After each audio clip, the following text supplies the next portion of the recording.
నేను మీ యశమోని Radhakrishna. Welcome to అడుగు TV.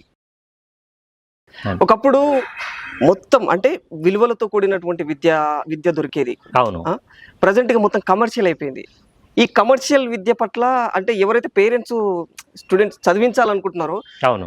Below middle class వాళ్ళకి చాలా భారంగా అనిపిస్తుంది. దీనిపైన అంటే మీరు ఏం చెప్పగలరు? సో, మిడిల్ క్లాస్ వాళ్ళకి భారమైంది ఒప్పుకుంటున్నాను నేను దీనికి.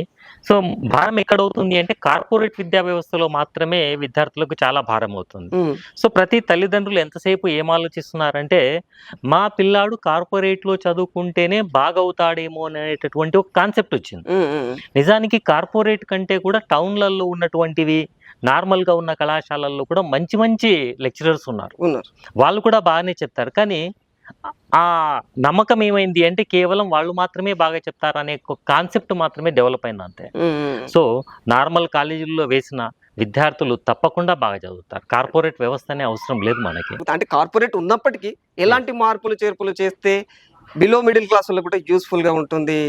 సో, బిలో మిడిల్ క్లాస్ వాళ్ళకి కూడా ఏ విధంగా యూజ్ ఉంటుంది అంటే, ఇప్పుడు మనం జనరల్‌గా చూస్తున్నాం కార్పొరేట్‌లో వెళ్ళే వాళ్ళు కార్పొరేట్‌లో వెళ్తున్నారు. హ్మ్. మిడిల్‌లో ఉన్న వాళ్ళు మిడిల్‌లో కూడా రావచ్చు. సో, హ్మ్. ఎక్కడైనా అన్నింటికంటే ముఖ్యంగా మనకు కావాల్సింది ఏందంటే, స్టూడెంట్‌కి చదవాలనేటటువంటి ఆసక్తి ఉండాలి. అవును. అవును. ఒకవేళ ఆసక్తి లేకపోతే మనం కార్పొరేట్‌లో ఏసినా, ఎక్కడేసినా ఆ విద్యార్థి మాత్రం చదవలేడు. అవును. సో, స్టూడెంట్ యొక్క ఆసక్తి పైనే డిపెండ్. అది బిలో మిడిల్ క్లాస్ అయినా ఉండని, అప్పర్ మిడిల్ క్లాస్ అయినా ఉండి, హైయర్ అయినా ఉండని మనకు సంబంధం లేదు. అవును.